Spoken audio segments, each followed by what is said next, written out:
Hey, hey, hey, freedom fighters in the house. I got my main man, Bozilla, and I got Jenny on the line. Hello.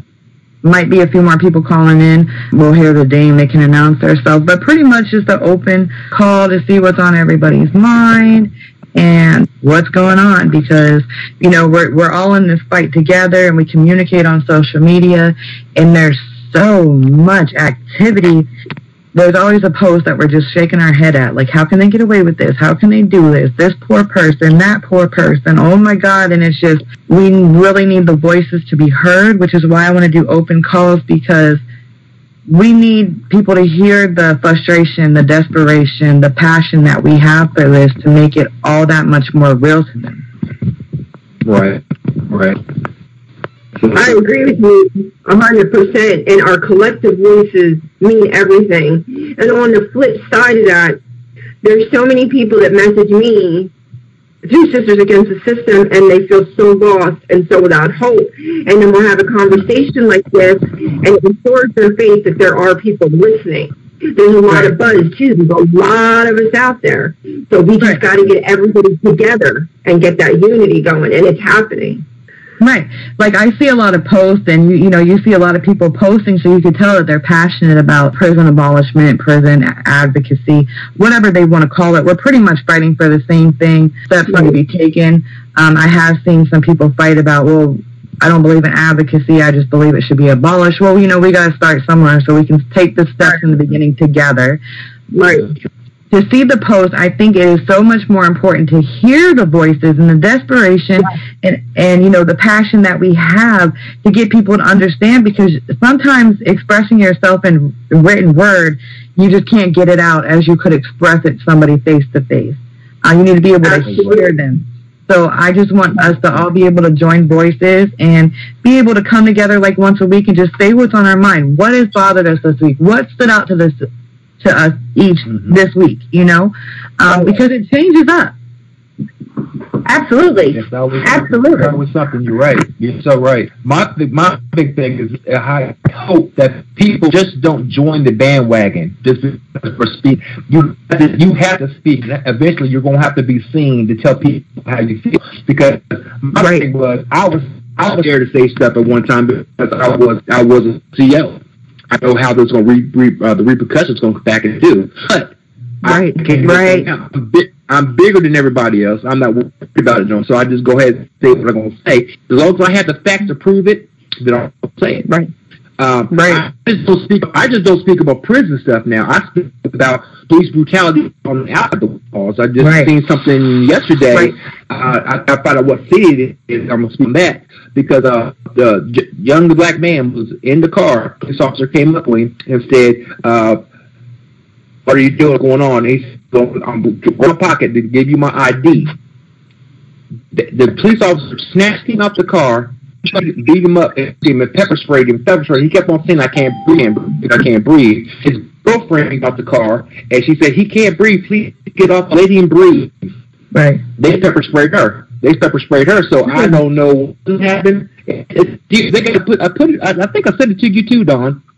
It's a big thing going on. I don't know what city it is, but I'm trying to follow up down there because little space we think about. Yes, we can find out. We can talk about it. It's ridiculous, and like you said, we have to start at the beginning. Court judges aren't fair. Police aren't fair. And it all leads down to the prison sentence. So if we start in the beginning on the streets where we're being affected and we're being targeted to become an inmate, that's where we really need to start. That's absolutely. Right. And I heard somebody come in. Who joined us? It's Vicki Pearl. Hey, honey, how are you? Good. I wanted to see what was going on, so hope you don't. Right now, we're just doing a open call. Whatever's on your heart, whatever how your week's been going, anything that you're passionate about this week, because each time we turn on the social media and we see all these posts that we're sharing, something pisses me off every day that I want to talk about, and I can't talk about 100 things, so I figured we would call in and see what main thing people wanted to get off their chest about what's going on. Well, and I can say firsthand about the police brutality because my husband was a victim himself. He basically got incarcerated for standing up for me. Dawn knows the story, and so does Zilla. But when they took him in, they kicked him in the back of the head while he was sleeping in the holding cell. They messed him up so bad they had to take him to the ER before they could even take him to prison. Now, my husband's a tattoo artist for 35 years. His right arm is still numb. He might never be able to tattoo again. That is not okay. That's our entire livelihood. Right. I mean, it's just not okay. And people are so willing to turn the other way and say, oh, well, they're criminals. If they won't do this, that won't happen. How many people were just exonerated for spending decades in prison for being innocent per one, and guilty or not, and for them, who said it? It doesn't matter what you do. That does not give a police officer the right to assault you. They don't like you. That does not give you the reason to assault you, beat you up, terrorize you, or take away your civil rights. And that's, you're right, it needs to start right on the street at that moment of contact, even before that, when they're chasing you, just looking for a reason to bring you down. It's not okay. Right. That's right. That's all right. Vicki, anything you want to discuss? Wow. Well, I have had my issue this week with what happened in Miami, where the 5 officers were shot. Yeah. Or not Miami, I'm sorry. In Texas, where the 5 officers were shot. Because I have an issue with people just busting into people's houses and not expecting to maybe be shot when that happens. Yeah. But when it's police officers that bust into your house in the middle of the night or whatever, and you don't know who's coming in, the complete story turns to the fact that police officers were shot. But everybody forgets, why are they busting into somebody's house in the middle of the night? If there is not imminent danger on somebody, they shouldn't be busting into people's houses in the middle of the night. So, yeah, who wouldn't react? I would react if somebody busted into my house. That's right, and I have a problem with, I don't want anybody shot. I don't want the officers shot. I don't want anybody shot. Right. The problem is, if you're protecting your home, okay, you don't know who's busting into your house or why, and the story completely, I've yet to hear evidence of what this couple who were killed by the police, that they found actual evidence that they were doing what they were accused of doing. The entire talk now is about the officers that were shot. That's it. It was an informant that told them. They didn't have no proof of what happened. They said it was 9 times out of 10 they don't have proof. Yeah, the phone calls that came in. They were selling drugs out this house, and that's what they did. And that's what happened. That's what they said. There wasn't no proof that that's what they were going to buy a phone call that they got. Wow. And 2 people are dead, but why were they busting in their house to start with? Right. You guys remember that cop that said that she went to the wrong house and ended up shooting the man, and it was his house? Yes, I do. Was in his house? Yeah. He was in his own house. She went in the wrong house. Yeah.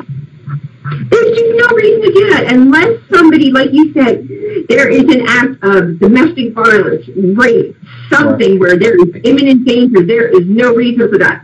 That's why we have laws. I totally understand if you believe somebody's life is right then in danger, but for drug dealing, no. Right. You know, I'm sorry. I've got a story from years ago, and it was in Miami, where they busted into the man's house. They said he had child porn. The man ended up killing 2 officers. I tried following that story as far as I could go. Never, ever heard any evidence that he was doing anything wrong, because the entire case turned to charging him with murdering 2 police officers. Well, okay, I have a problem with that. I have a problem with living in a police state. Yes. Absolutely. That's exactly what it is. I mean, even if they were selling drugs, that doesn't mean you killed him. No, it doesn't mean you bust into their house I mean, there are ways to do it. It's in my house, you're going to get shot. I'm going to ask you later. Okay? So, you know, it's just a matter, and, you know, the fact that I have a son in prison, we have a history, and now they don't like me too well. There's a chance one day it could happen. All right? Mm-hmm.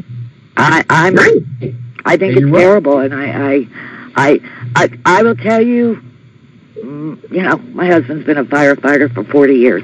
We have a lot of friends that are police officers. Right. But they know how I feel on this, and and that causes conflict. It does. It is a reason why we have so much distrust in police officers. It does. You know, when I was a kid, we didn't have that much of a distrust. Okay? No, I mean, I got caught doing something, they dragged me home to my mother and said, beat the crap out of her. Okay? They didn't throw you in jail or, you know, what they do to kids today is outrageous. Everybody, now we got this thing because of the shooting that happened at Marjorie Stoneman Douglas. Now we're going to go to, every time a kid does something, we're going to arrest them. And they're going to have that on there for the rest of their lives because they didn't handle that situation right to start with.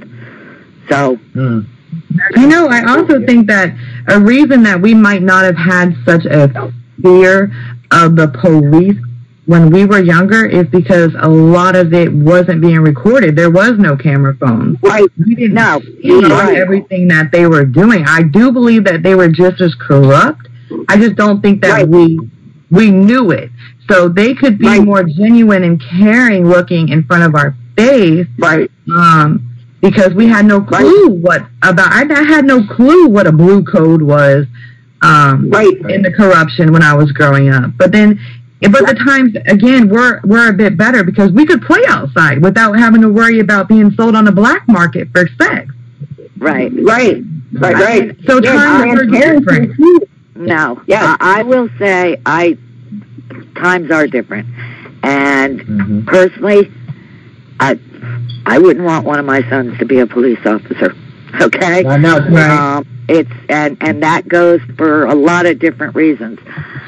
But the way it's handled, I mean, the situation when my son was arrested and the police held a news conference and gave their side of the story. Right. Nobody ever asked my son for his side of the story. Right. And you go to court after the police have done that, you know, their, what do they call it, their march thing. After the police have done that, you go to court and expect to have a fair trial. Never going to happen. Oh, no. There's no innocent until proven guilty. It's guilty until proven guilty. They don't believe in innocent. It doesn't even matter, like, if you guys, I don't know if you listened to an interview that I did about maybe 3 or 4 interviews ago with Patrick Pursley. He was in for life. He did 25 years. And he had to create a law just to get his gun, you know, diagnosed to not be the weapon. And he was telling these people all 25 years that he was innocent. That was not his weapon. He was at home. He had nothing to do with this murder. He sat in there for 25 years. He just went to court last week because they were still trying to sentence him with the evidence, even though they let him out on bond.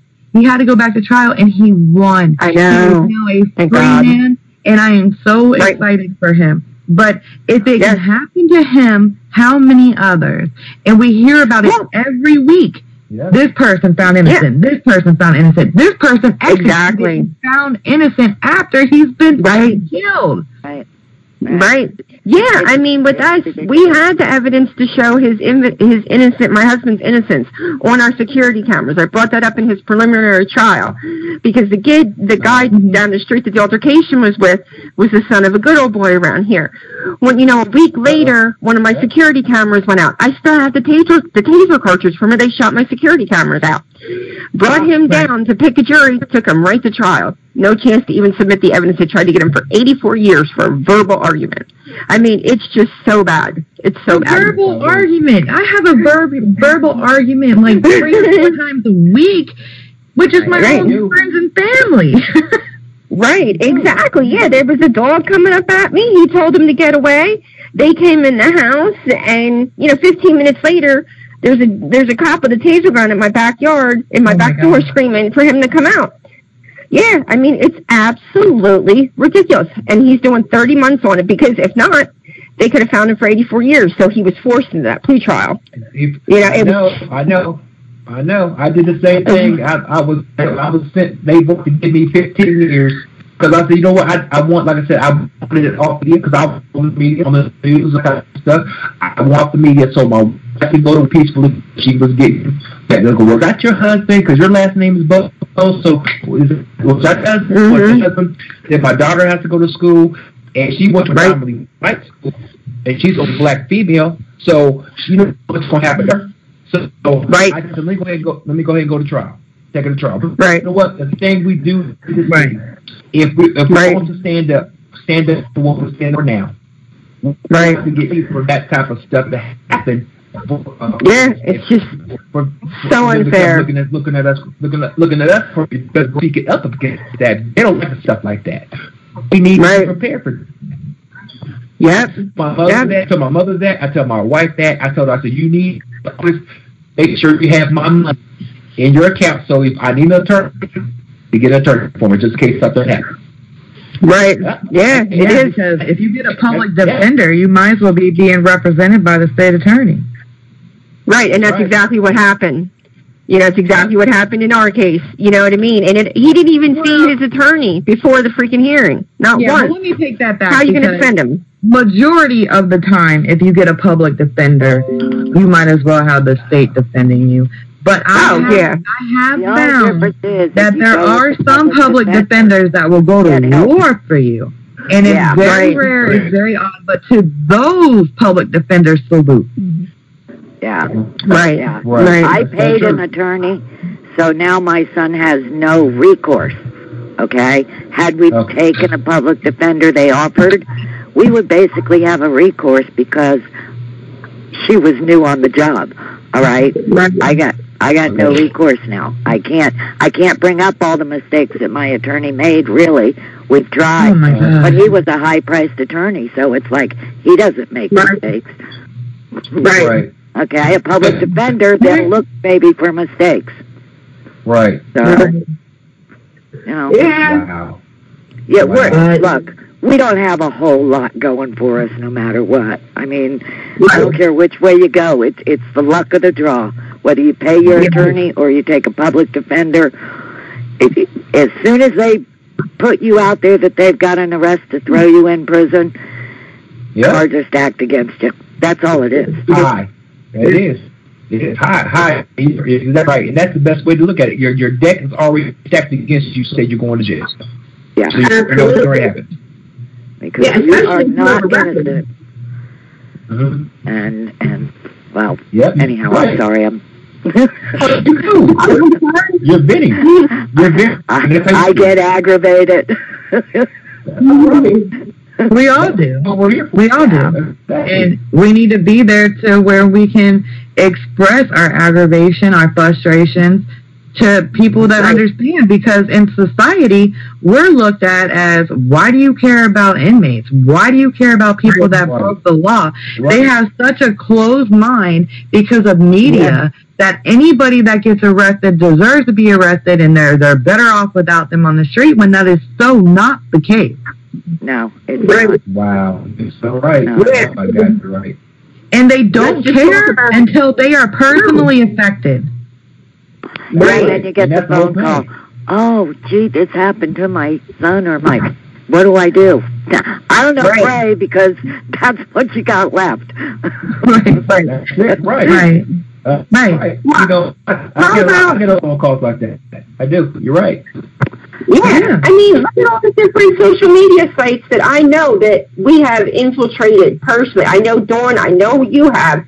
Like Citizens for Accountability, where these correctional officers are talking about the abuse that they lay out on inmates just because they're scum or they're less than. That's what the public so blatantly open with the fact that they hate inmates and they're correctional officers and they can't wait to get to work to abuse them, and they say it on social media, but we're still dumb No, we know what's going on. They're admitting what's going on, but we still can't get people to listen.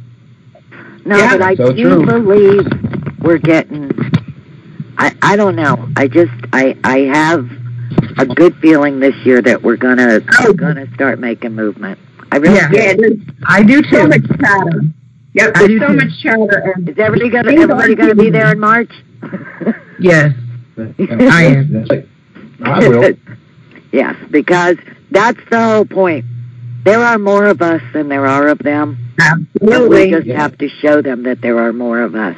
And that we are not slime, who are attached to somebody who's behind that wall for some reason, okay? Mm-hmm. We are everyday, normal, working American people just like they are. That's it. Exactly. And we vote. Yep, that's we right. sure do. And that's the big thing right there. We vote. We vote. Yeah. We have a. We have a say. No matter how much they try to say that you don't have a say, you do have a say. You do have a say. That's right. You do. It takes a while, but it takes a lot of us.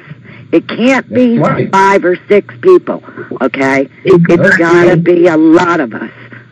And That's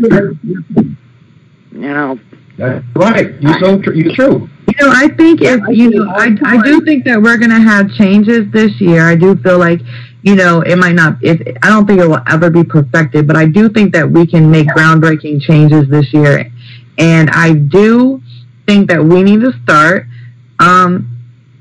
with the court system and in the streets, the targeted people, the way that people are being arrested innocent, and we need to educate the youth, and we need to educate even the adults and let them know, what's going on, what to look for, and to stay out the police base. Unless we really need help, leave them people alone, because at any time anybody can be arrested. They make it to where an average American breaks 6 laws on a day without knowing it. Yeah. Isn't that crazy? Isn't that crazy?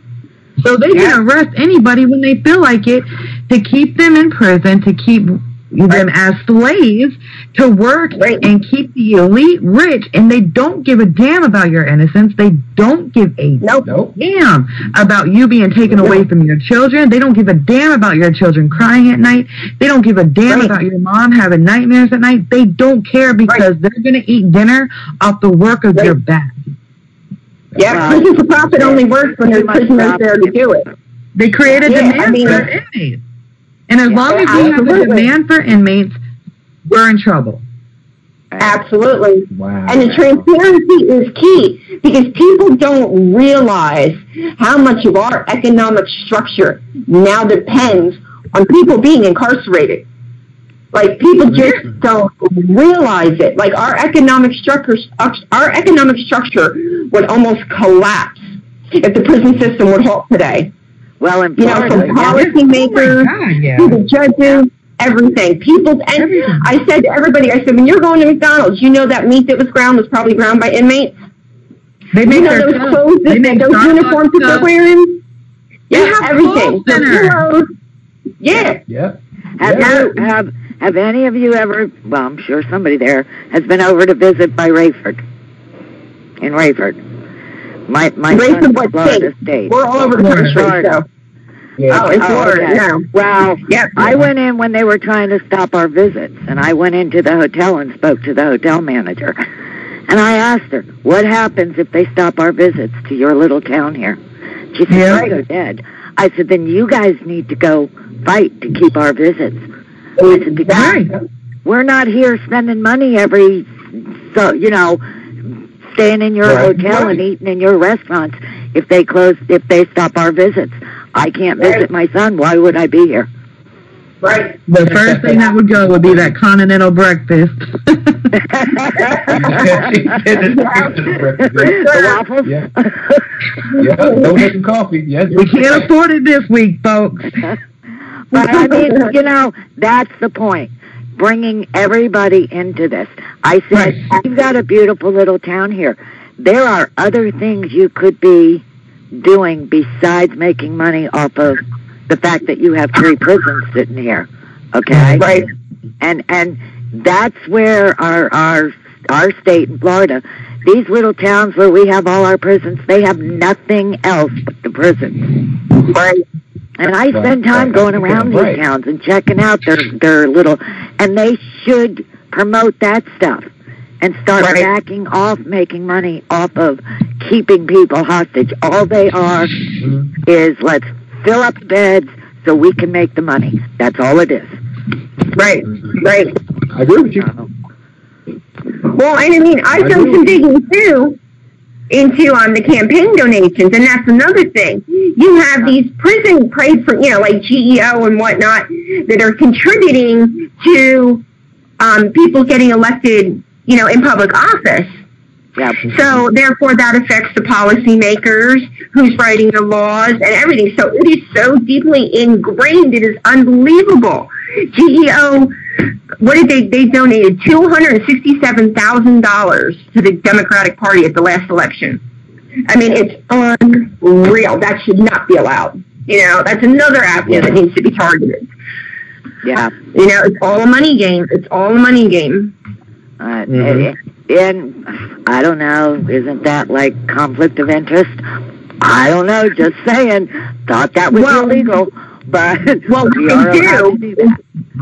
But what they do is they don't do it by the company. We do it.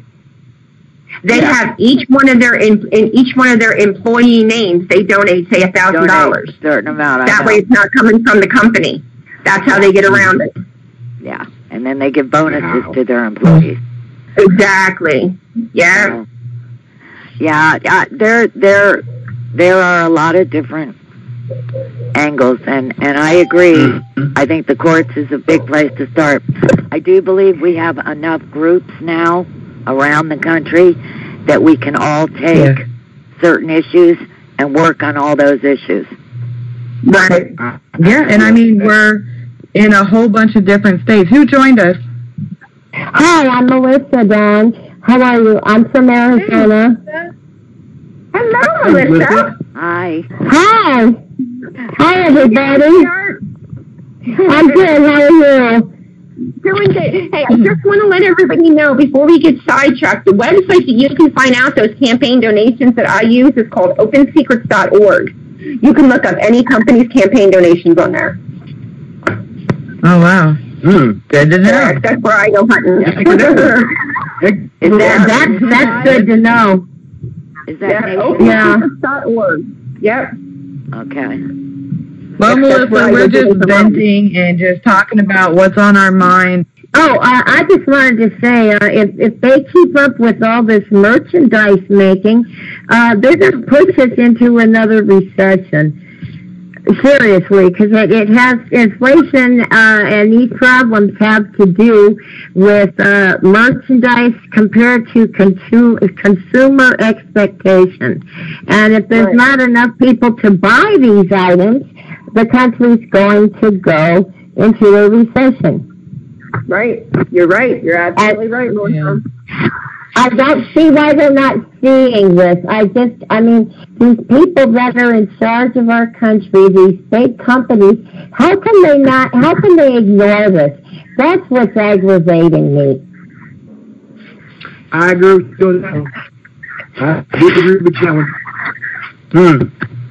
Well, I mean, considering it's basically 10 families that run the entire country, and the country is run by banks, they are so high up on that economic scale that what's going on, and Joe down the street not being able to afford bread, and Melissa up the street not being able to put her kids on the bus because she doesn't even have lunch money for them, they don't even see that.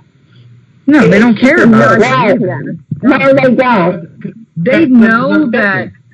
That's just like the whole government shutdown. I mean, excuse me if I'm wrong, but you have government people not getting paid, but what do you care? When have you ever had to worry about a weekly to weekly paycheck? Right. You don't understand in order to empathize. You can't. You were handed a silver spoon straight up your ass from the day you were born, and you don't understand what labor means. Right. Right. Yeah. And I mean, when you're talking that They give people like that power. I'm sorry, but when you look at the politicians and the government and the people that supposedly work for us, how do you work? We don't hire people to work for us that don't give a damn about us. Wake up, people. They don't work for us. They rule over us. Okay. But you know what? There is a bottom line to all this. Sooner or later, what's going to happen when those inmates that are being treated like animals and worse have had enough and they get together?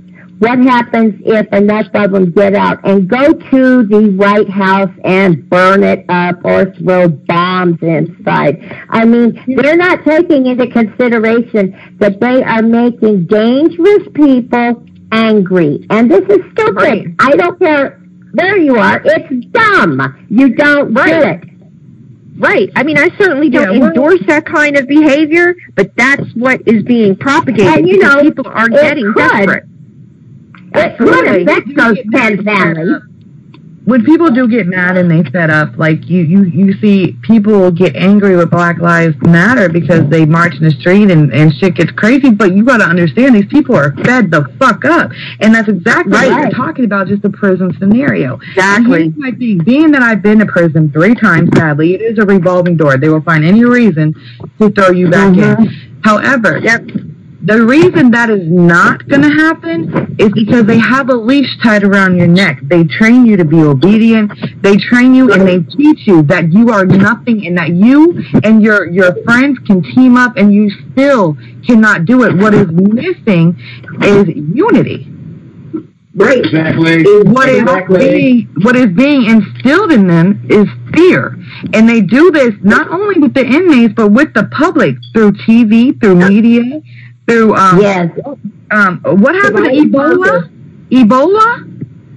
Right. They make you more worried about something else so that you don't focus on what they're doing. Exactly. Bait and switch. Yeah. Bait and switch. You know, and that's too. Is, you know, we do have our abolitionists and we do have our prison reformers or whatever title you want to attach to it. But those titles just merely separate us. That finish line is determined. How we get there isn't all that important in my mind. I just want to get there. You have your fight over this thing, and I will back you all the way. I'm going to keep doing my fight. But that's it. You know, we need to come together. My husband is currently working with, you know, you have different shot callers in your prison. That is no secret to anybody. Getting all those shot callers together to sit down and have a roundtable discussion about how they can work together is monumental. And my husband is already working with, and I'm trying to be, you know, delicate here, but people from different teams to come together and say, hey, look at us. That's not group A, group B, group C. There's just one group, and it's all of us. And it's called us. And it doesn't matter what you're fighting. It doesn't matter. Like, you know, I was speaking. I got picked up in an Uber the other day because you guys know I was in a bad car accident. I almost died. So I'm and this Uber lady picked me up, and she said, there's just no more unity. They put labels on everything. And we had a discussion, me and this Uber lady, how they label. You're either a Republican, a Democrat, an independent. Why can't you just believe in what you want to believe and vote for who you want? Fuck a party. You don't have to be a party.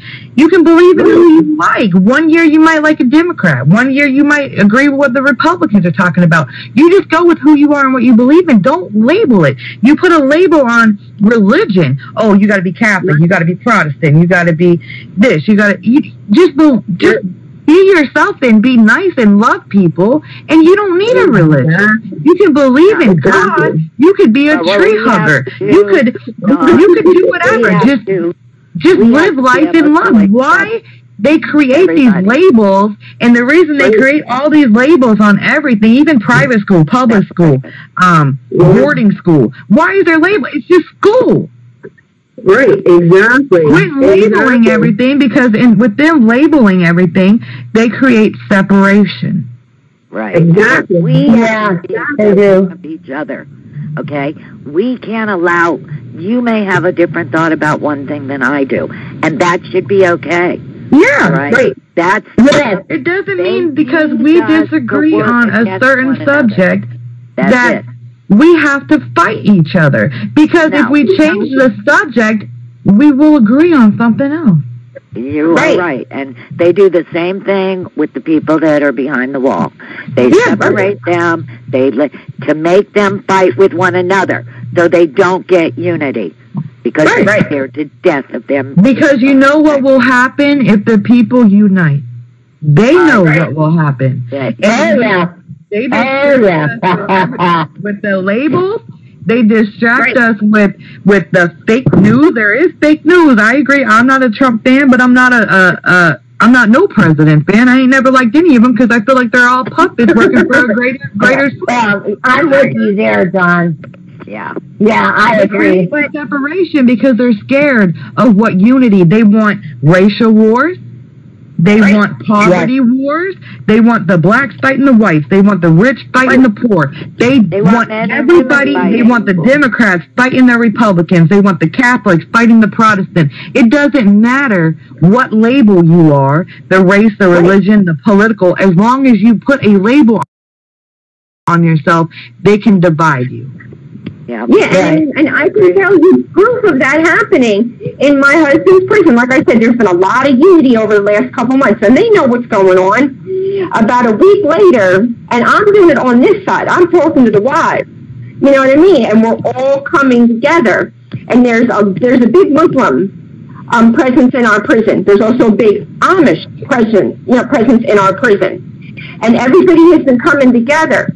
After I sat down and I talked to this beautiful Muslim woman for the first time, 2 or 3 days later, all these religious preference forms started going through my husband's prison. They wanted everybody to declare their religion. They're not supposed to do that. Do that. And it was just a way for them to try to incite it in those little tiny passive-aggressive ways. And it blew up in their face because we all united about it. You know? Well, but you know what? What was that? Oh, this Bubba got kicked off. I'm back in. Oh, it's good. Oh, okay. Hi. I seen you fall out and then come back in. I wanted to, along those lines, I was reading something from a prison wife who said that her husband's a Sergeant CO called him into his office and told him about his ex-wife getting her life together. Yes, and how good she was doing and how he sees her at church and da-da-da-da-da. And so, of course, the husband's getting paranoid. The wife is freaking out. And so, I mean, the thing is, that's so mean because it exasperates the situation because he's behind bars. Okay, that makes it worse. He and the wife can't communicate like they should, his current wife. So I just told her, don't let that make it worse. Remember, the guard is doing this on purpose, and you and your husband just counteract it by writing him romantic letters, telling him how much you love him, and then bingo, bango, it's over, you won, sister. And boy, she got up on her horse again and rode off. But I can't believe that they went to that extent. That made me so angry. That's so personal. I thought of you, Jenny. How would you handle that? Wouldn't that just piss you off? Seriously. Well, it would irritate me to a certain extent, but I always say, we'll have our phone calls. You can always tell when they're listening because that's when we call her Becky. Doesn't chime in and say, this call is being recorded. Whenever that doesn't happen, they're being recorded. And I will always say to them, I guess we should start talking about your penis again, because you just got to counteract it with a sense of humor, like you said, and not let them get under your skin. Right. It's all a mental game. It is psychological warfare at its finest, without a doubt. Well, what you just said there about what CO said to an inmate's wife, I had that happen to me when I was in prison. I had a CO come on to my wife, and oh yes, you do a lot better because he's in here like you come to me. Oh, and I'll tell you what's even crazier. His wife, the CO's wife, well, he was a sergeant. His wife was a CO on the block. And she used to favors for me. Wow. But make sure I didn't get tickets, or make sure I got extra stuff on my trays and go right. early everybody else too. So try to keep me occupied. So he talked about that's how that went. So I know. I agree. Right. It happens all the time. It's all the time. That's bad. There's so much goes on. It is horrible. It is horrible. And that's one of the biggest fears. I think that kind of thing isn't so much a fear. My fear is always that, because I'm very public. Me and Steve are very public about what we do. And there's always that fear of retaliation. Well, Steve's not a young man anymore. He's 48 years old. He just wants to do his time and come home. And there's always that thing, then they start, oh, well, you can't get in because you're wearing this, even though the same lady in front of you is wearing the same thing. Or letters aren't showing up, or emails aren't showing up, or and sometimes it is so hard to just grit your teeth. But when you can get through it and grit your teeth and not let it get to you, like you said, Melissa, you've won. That's right. Well, everybody, something occurred to me the other day about what could make that part better. This is happening because those guards are scared. Those inmates will kill them if they don't do something. So they've gotten this all, so that they're still in charge. If they would hire and properly train more guards. Now, Stephen, do you think this might work? That if they did that and they get more guards in there and they could kind of balance that power out, that it'll never completely go away, of course, because they're human. Right. But would it be to the point where it's functional? What we really need to accomplish is functional prisons. We're never going to have it really, really good, but we can get functional. I think more guards and more training, higher pay. I don't know that that's going to do it, though. I think it sounds great, but you have your higher-ups. You have your sergeants. You have your superintendents. You have your lawmakers, your governors, your policymakers that are all putting pressure, and shit runs downhill. You know what I mean? That's the thing. You're right. You have good guards that are backed up against the wall. Some of those guards are good. I see them in our prison. And they want to just go home after the end of their day and feed their families, especially these guards that are up in age. You know what I mean? And invited. Well, Stephen, you used to be a correctional officer, so I mean, Yep. Yes, ma'am. Yep. You know how it feels, I'm sure, to have to look the other way because you can't do nothing or it's on your neck. Yep. Like I told, I took on my page before I did a go live. I've seen stuff, and I don't want to join in with the get along gang. I call them. I come after work. I got flat tires. My windshield's been wrecked. There's one way that's done because it may get people getting off work. Inmates didn't do that. You can't come on the ground. They didn't do that. It wasn't the inmates. It wasn't the inmates. I have this correctional officer that wrote a book. I think he was a correctional officer for over 25 years. His name is Gary Work. He wrote a book. I advertised it here. I think it would be very interesting to get you and him and maybe another ex-correctional officer to do a show. Yes, that would be very, very pertinent. And that's one thing, too, that doesn't get talked about enough. That's there are some good ones out there. Yeah, I wouldn't want to do that job today. No. There was guards that were like really close to me. Like I had Miss Henny and Miss Brown, Miss Cox.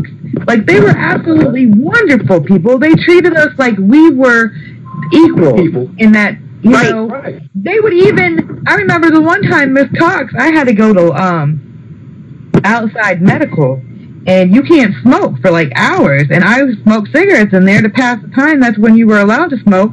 So I was like, Miss Cox, I need a cigarette. They had already put me in the thing. I'm like, I'm not trying to go 18 hours with no cigarette. These trips take forever. She's a guard, and she's got me in the bathroom passing me cigarettes and fanning. You know, right. Really put their necks out for you just because they did give a fuck, and they could see your life. She didn't have to do that. However, they are a minority. Make us laugh, cheer us up. Right. You always make jokes and shit, but then you have the ones that make it to where none of that matters because they're just that evil. Right. Yeah, there's more of them. Absolutely. That's the problem. There's more of them. Because, and it's gotten so bad in there, it is dangerous for all the guards with the gangs and the drugs and all those weapons they find. Wow. And I posted some of those weapons. That's how I met you, Melissa. That's how I met you. I know. Wasn't that something that phone? Oh, my goodness. It was a fact that someone was smuggling internally. Absolutely incredible. And this is what's going on.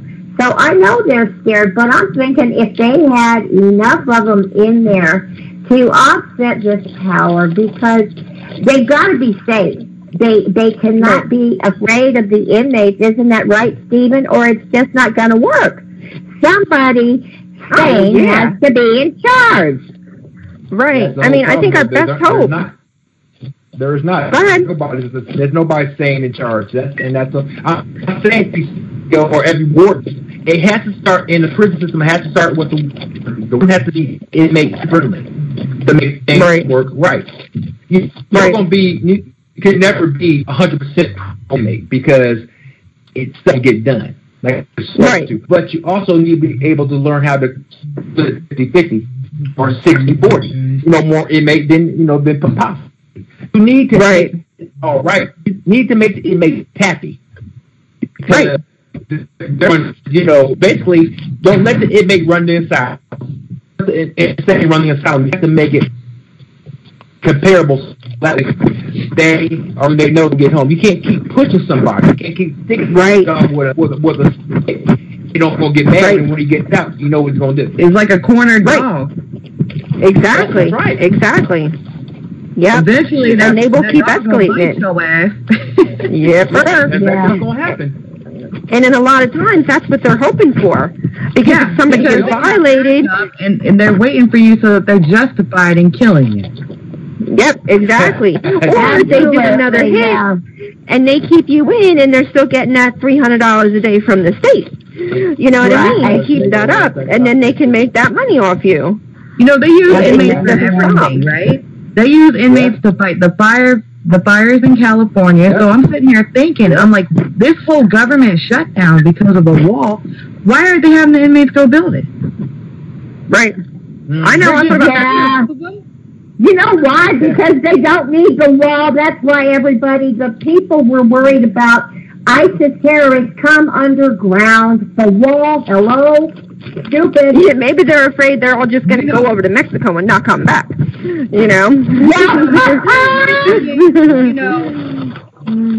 It's I'm just surprised that they haven't. Right. No, I agree with you. I don't want them to, but they do it for everything else. They make Starbucks cup. They do AT&T call center. Victoria's Secret painting. If you want bricks put together, they had me out there on public work with a weed eater digging ditches with snakes and rats and picking up old historic brick roads. You know what? Because everything's got to be a secret, though. They don't want to make it see, they want to make all that money, but they don't want to say, hey, look at that. Those inmates are good for something. They want that to be their dirty little secret. You know what I mean? That's why you don't see them getting any kind of publicity for it. There's so much talent. There's so much talent inside. Yeah. Oh, my gosh, yeah. And, again, that's why I love that inmate support swap and shop, which is that place where everybody can go and they can sell inmate art and whatever.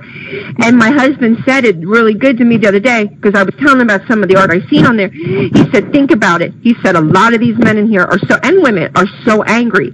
That's how they communicate. That's why, that's where that beauty comes from. It's their religion. I published my poetry book, some of them, from the poems that I wrote inside because it was just a release for me. So I published my book, and I put those poems in a book, but I have like 500 more that I wrote inside to publish, and then I still find it to be a release. Drawing and poetry was my way to, and reading books. Do you know how many books I read in there? I read... Good for you. Reading. Great. I just sent one to Steve that was 804 pages, so I'm hoping that keeps him going for a little bit, It's like 3 days. I've never been in a science fiction, but when you're in there, the books are limited. But we had got, when I was in there, we could have people send us books but they have to come from a bookstore. So my friends were blessed enough to get new books, and they would pass them around the dorm, and we'd take turns reading them. And that whole Twilight series, those books are so good. And I am not science fiction at all. Like, I never watched Star Trek. If it was science fiction, I never got into it.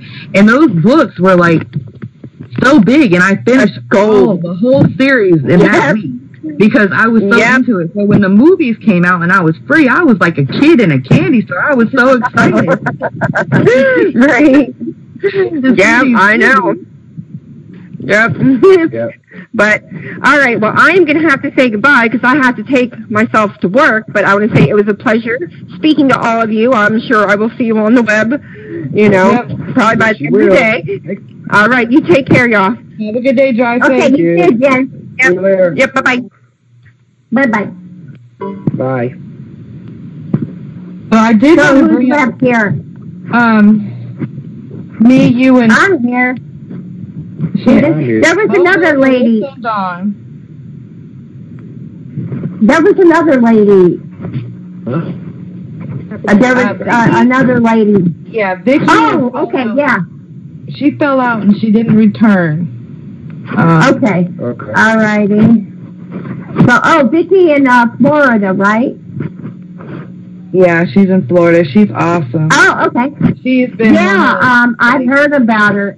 I have. She's very into the whole reform. She's very passionate about it. She's been one of my biggest supporters, even with the love bag. Oh, that's wonderful. That I did for the rally that me and Debbie did at Clearwater to vote yes on Amendment 4 to get our voting rights back, in which we succeeded. Praise God. Yeah, I know.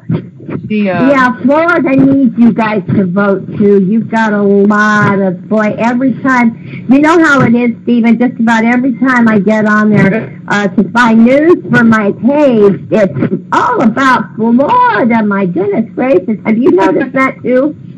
Yeah, they are like the stars, aren't they? Them in Alabama. Yep. I'm telling you, can't get enough of their news. But weren't you at Lowell, Don? Because that is just so bad. They have got some serious issues that I was hoping I could bring up real quick, if it's okay. There are some. Is it? Yeah, of course. Oh, okay. There are some serious issues happening, serious crimes being committed against women in there. They're being forced to. There was a letter on the internet on one of the groups from a woman that's investigating this. A girl that was a young lady that was incarcerated there, and her cellmate were led out of the prison at night, taken to a storage locker that had air conditioning and electricity. There was camera equipment in there. They were beaten up. They were raped. The whole thing was filmed, and it's going to be sold. And they're made to do this. And she's investigating it. She's trying to get in touch with their parents. There have been articles about the girls being forced to prostitute. There are rumors they're selling babies out of there. What is going on there in that state, honey? Do you have any idea? It's always been like that. Has it? Yeah, it's always been like that. I mean, you would know the inmates that were willing to be used in that manner. And the more willing that they are, the easier it is for it to be done. Yes. But and that made it harder for those of us that just wanted to do our time and stay away from the bullshit. I was going to say, that makes it worse for everybody else, doesn't it? Yeah, but with them, you know, I mean, I was at a point of mind, well, if they're going to do it, they'll leave me alone. So, hey, you know, because you let them know that you're not with the bullshit, then they'll leave you alone, because the easier you are and acceptable to it, it's less of a scene and they can get away with it more. Right. You had women in there that were willing to do it for contraband. You had people willing to do it for a little bit of marijuana. You had people that did it for a lipstick. So they just wanted a Maybelline eyelash thing. You know, it's like you take everything that a person is used to out here and you realize that people worship the dumbest shit. Like, they miss it's like a commercial. What would you do for a Klondike bar? Yeah. In there, a Klondike bar, there you go. They might walk to that storage unit willingly. And it's very sad, but you got to think about the mentality that some of these women, the lives that they came from. Like, Centoya Brown. Like, we really went hard for her, but the life that she was led, that was normal for her. It was acceptable. She was kidnapped. She was raped. She was used as a sex slave. So to her, it was just getting through a day. You know? Yeah. Where people come from different lifestyles, and it's really sad. I mean, we can laugh, you know, but it's really sad. And then, you know, we have other people in there that are the same way. They were prostituting on the street just to live. So when they go in there, they're not going to change their mentality. Yeah. That was their means of survival on the street. It's going to be their means of survival inside, too. That's very true, Don. And it's very true. And a lot of them were really smart. And they were really pretty. Yes. You know? Yeah, the prettier you are, the worse it is for you. Because if you're really pretty and you're not willing, then that's when there's trouble. Uh-oh. Yeah, time to, like, leave the cosmetics alone and not do your hair, maybe not shower, you know. Time to dress down, huh? Yeah, I mean, and then you have a lot of crazy people in there, too. And then you have the people that go in there and they play crazy just to get away with stuff. I've seen that. You see people, I mean, there was one lady that, she was perfectly fine one day, and the next day she's got a toothbrush holder in the bathroom, giving herself anal with and slinging everywhere in front of her. Oh no, dear. Yeah, the last thing that you expected from her, but the thing about it is the unexpected is always expected when you're in there, because you never know what's going to pop off. You never know what you're going to see, and you just learn to just walk around and just mind your business. Yeah. There was a guy when I was there that he called him the fudge maker. And he's the fudge maker. You know what's about to happen? He made and he would make coffee fudge and chocolate fudge. But what he did chocolate, but it wasn't chocolate. No. Oh dear. Yeah. Oh dear. And you know what the sad thing is? How many of those people really should have been put into a mental institution that is psych evaluation and medicine? I used to take care of people like that for a living. They do not belong in jail. They cannot function. No. They can't function outside. How can they function in jail? I mean, these are people that don't even think right. That's why most of them, you know, have their lives the way they are, is because they should be on medication, but they're not. And so, I don't know, they belong in a mental place, not a jail. I mean, jails, I can't say it enough what Burl Cain says. Jails are meant for people we're afraid of killing or harming others again. Everybody else needs to be treated. Exactly. We need to work with these people. We can't just shut them away. We've got to acknowledge nobody's perfect, and we've got to treat these people. That's what prison ideally should be, is helping people, the community helping these people to come back. Right. But that's not what it's doing. No, it certainly isn't, and that's why we're in the boat we're in now, because nobody cares. Our whole lives we've been taught, if you're bad, that's it. You go in the bad place, and blah, that's it. The dust cap, the coroner, all of that. And Don can speak. Don knows. Don talks about that. It's okay. Prison might be a place for people, but like you just said, it's not everything. That doesn't fix everything. You know, right. People do have mental illness. They have mental illness towards normal, as we think. But really, what is normal? What is normal? What is normal? Just because they say something way. You're right. It might be normal to them, but it might be not normal to us. So what's normal? But we know it's complete confusion, complete disarray. You somebody who all has a mental disability, they're just get worse because you don't know nobody who's in there looking at people do stuff, having sex with themselves, having sex with other people that's the same sex as them. You know, you can't get right. You can't get. They can't get help in there. There's help in there for them. That's not the place to be. It's not the place to be. Yes. You can't go to for mental health. You can't do it. You know, down here in Florida, they had an institution for females called Broward Correctional Institution. And they had a mental hospital inside the prison. And at that prison was death row. So this prison, I mean, Lowell was still the worst prison to be at.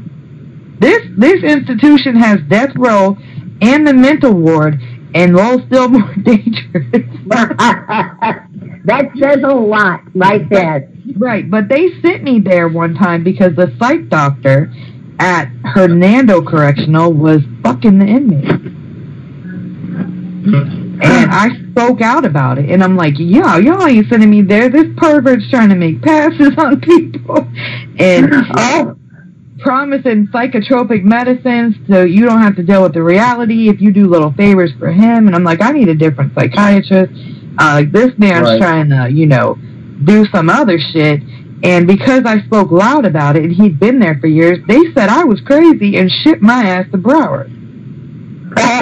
Well. No,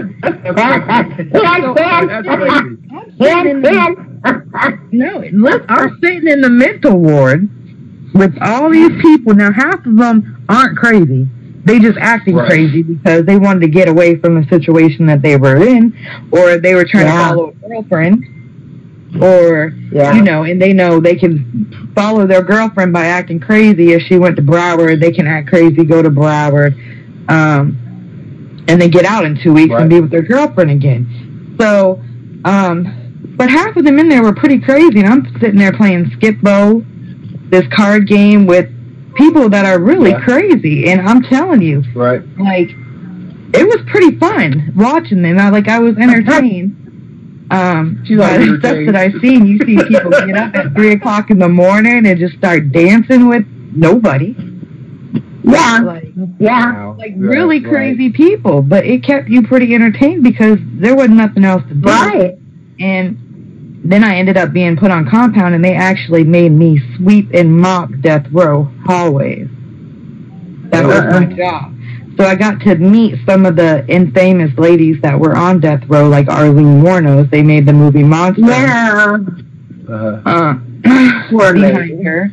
And the prison was actually abandoned and shut down.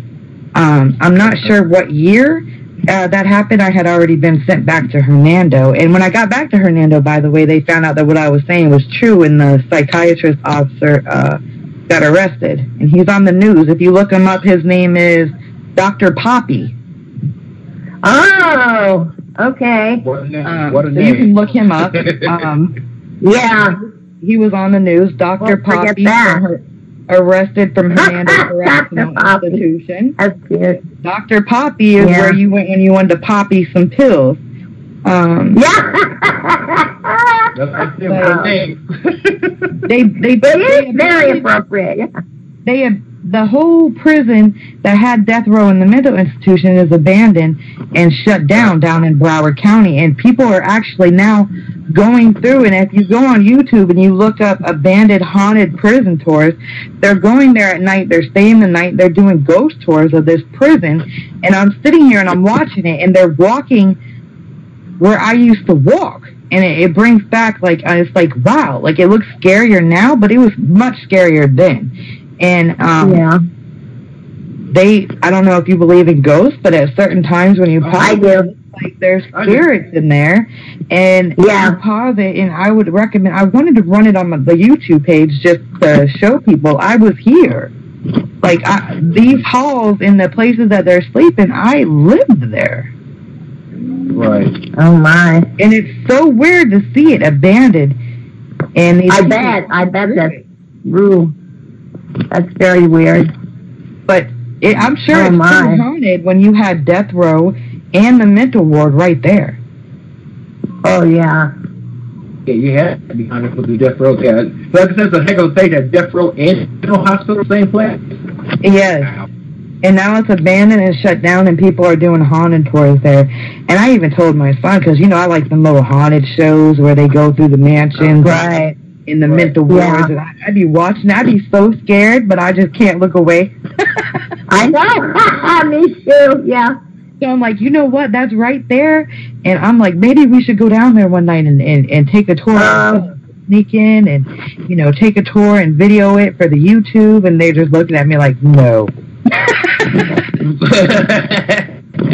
Go. So I need some bold, crazy friends to do it with me. Yeah. Go. Call me, Don. Get me a GoPro. Yeah. You so silly. I have to go in. Let's go good before we go in, because the soul spirits don't jump on me. I know, right? I'd be so scared. I talk good, and I'd actually go up there, but the whole time I'd be jumping out my skin. I've seen a ghost, so I could do it. I could actually do it. I have seen one. It's an initial shock, but I know how to kind of move on from that, and enough to investigate a little bit if it doesn't disappear. Right. But I just thought it was something interesting. I mean, it's off topic, but I mean, it's well, not only that, you don't know whether some of those spirits are evil too. They could follow you home. You got to be careful with the dead. Oh, see, here you go. Now I'm not going. No, I wouldn't. Seriously, I wouldn't. Be sky high. I can't. Well, if you do go with someone else. Go with someone else. Yeah. Hopefully they'll follow them. Oh, I know what you do. You put holy water on you, John, and then it won't follow you home. That's what you do. Holy water. And you'll be fine. Then you can go. Does anybody else have another topic that they wanted to discuss, or do you want to call it a show? Actually, we touched a lot. Yeah, I think we talked about the gist of it, basically. I agree with you. Everything we just said. It was all good. Okay. So I'll see you guys in the groups, and we'll plan for another closed show, open show, whatever we want to do. Just get words out there. Okay. All right. No problem. All right. Okay. You guys take it easy. You too. All right. Bye-bye. Bye-bye.